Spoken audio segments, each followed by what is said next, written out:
we're going to get a win on the board this weekend. Surely. Bournemouth match preview.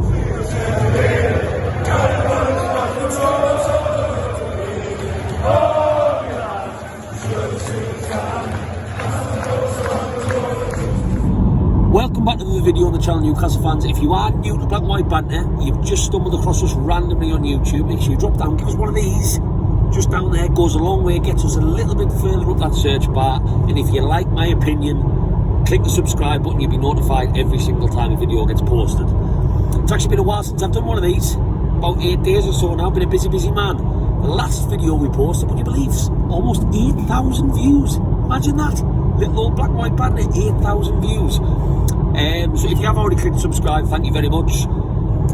Finally, match day is back. Obviously, last weekend was a bit of a funny one. Were the fixtures going to go ahead? I actually had a ticket for West Ham. We didn't really know until the last minute. Unfortunately, the fixtures got called off in very, very strange and very unfortunate circumstances.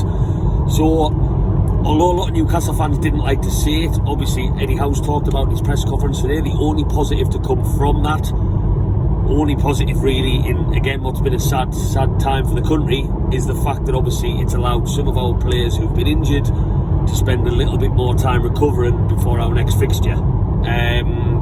So Bournemouth on Saturday. I am doing this video from the car because unfortunately I'm not going to be there. There's always a couple of games in the season that I'll miss. This one is because I'm going to a gig down in Manchester, so I'm not going to make it back. So I'll be trying to watch the game somehow. I always do, whether it's on my phone, whether it's through a TV shop window, whatever it takes. I'll be watching it or listening to it tomorrow afternoon. So you can guarantee we're basically going to win. Every single time I miss a game, it's normally something good that I miss. So that could be a good omen for Newcastle tomorrow. But it's a game I think we're all ready for after that little break. But I think after the start of the season, I think it's fair to say a lot of other managers who hadn't really got many wins under our belt so far with the money spent, there might have been a little bit of pressure at this point. I think because we have full faith in Eddie Howe, we played some good football, we look very solid defensively, we've had injuries. I think we've all kind of forgotten about the fact we've only actually won one game. It's kind of just gone over our heads. I forgot about it until someone pointed it out. There's been a lot of draws in there, obviously against the likes of Crystal Palace, against the likes of Man City, which was a fantastic result. Liverpool, we should have got a draw. And then there was obviously the Nottingham Forest game, first game of the season, which is the only 3 points so far. So I think if ever there was a fixture that is screaming, it's finally time to get some points on the board and get a win before the international break, before we take a bit of a break away from the club football, it's Bournemouth at home. Now, I'm not going to underestimate them. I'm not going to say that it's going to be an absolute case of like the other whipping boys. They've had a manager change after Scott Parker. They looked a little bit more resilient in the last couple of fixtures since Neil was at the helm. And I'm not saying it's an easy fixture, but if you are looking at a game in the whole season, and I'm talking about all 38 matches, Bournemouth at home for me has to be a banger. I don't care whether there's no hard games, no easy games in the Premier League, it has to be.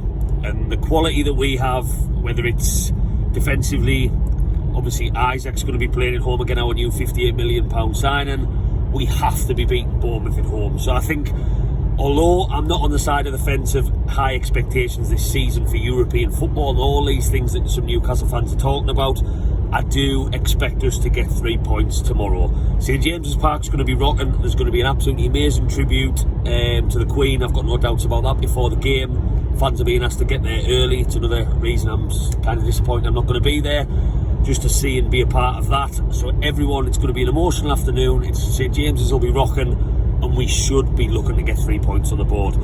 Now, team news, Eddie Howe in his press conference this morning has kept his cards very close to his chest.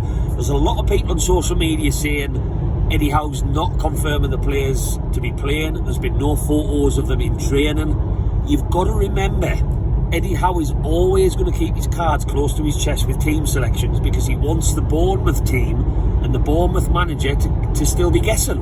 He doesn't want to give too much away to the opposition, so I take anything Eddie Howe talks about with big players coming back with a pinch of salt. I don't expect to see Callum Wilson back. I think he's still got a bit of time to go. I certainly expect to see Bruno. Eddie Howe said that he's feeling better after that Tranmere injury. I expect to see Bruno playing some sort of part in midfield. Saint-Maximin maybe a substitute, but I don't look into what he says in these press conferences on team selections too much, because I wouldn't want the other team to know who was fit and who wasn't. So we're hoping to see some of them big hitters back. We are. I'd like to maybe hope that one of them starts, but I'm not going to go out on a limb on that one. So if obviously Bruno's available, he goes straight back in the team. That goes without question in place of Longstaff for me. If Saint-Maximin's fit, he goes in. Probably in place of... It's a tough one, because I think Fraser's really impressed me the last couple of matches. I would maybe look to keep Fraser in, but Almiron hasn't really done too much wrong neither. It's a difficult one in that wing position, which one you would drop if Maximin was to come back in the team. Now, Isaac, last time out, obviously he missed a sitter. He would obviously admit that.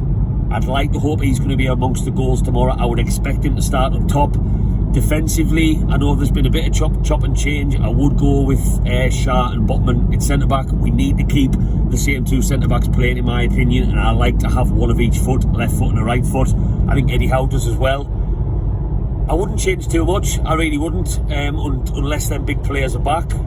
Isaac leading the line, you'd maybe be assuming Fraser and Almiron on each wing. Bruno to come back in if he's fit. If not, you would probably go with Longstaff and Joe Linton with Willock as well.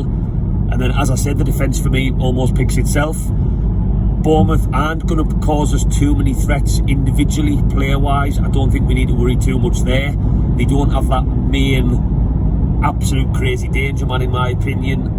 And we should be putting them to the sword, and I expect us to. So I'm very confident going into tomorrow's game. It's a fantastic opportunity for us to get 3 points before that international break. We've got some pretty difficult away days coming up in October. We've got Man United away, we've got Tottenham away, we've got I can't remember off the top of my head who else we've got at home in October, but that Winter World Cup is on the horizon, and I think it's very important that we put ourselves in a solid position before that huge break in the season, because nobody knows how that's going to go for teams. To have such a long spell and the players coming back from an exhausting World Cup mid-season is going to be the strangest thing ever. So we need to be getting wins against Bournemouth at home. So Maggie, my dear old dog Maggie, she's actually going for a home win. She's backing us. She's been a little bit on the fence. She got the Crystal Palace result right, which a lot of people were dubious about when she went for a draw at home. She's going for Newcastle to beat Bournemouth tomorrow, so I'm going to keep my faith in Maggie. And if I'm going to go scoreline, I'm going to go big. I fancy us tomorrow, I really do. I'm going to go 4-0 Newcastle. I don't think I've ever said that in my life. Obviously, like I said, devastated I'm not going, but because I'm not there, that's another reason I think 4-0 is a banker, because when I'm not there, something great normally happens. So fingers crossed we get the 3 points. I'll try and touch down for a match review tomorrow, as long as I watch the game. Obviously, I'm not going to do a video on the match if I didn't actually see it, because that would be pretty silly. But if, as I said, Newcastle fans, if you aren't new to Black and White Banter, get us on Facebook, Instagram, Twitter, and I can't believe I'm saying this, TikTok as well. I'm down with the kids now on there. Lots of content on there, and already, if you haven't already, click that little like button, because it gets us a little bit further up there, and click that subscribe. And I've got no doubts about it tomorrow. I'm going to be touching down for another video, 3 points better off, and a nice bit of football on shorter suit.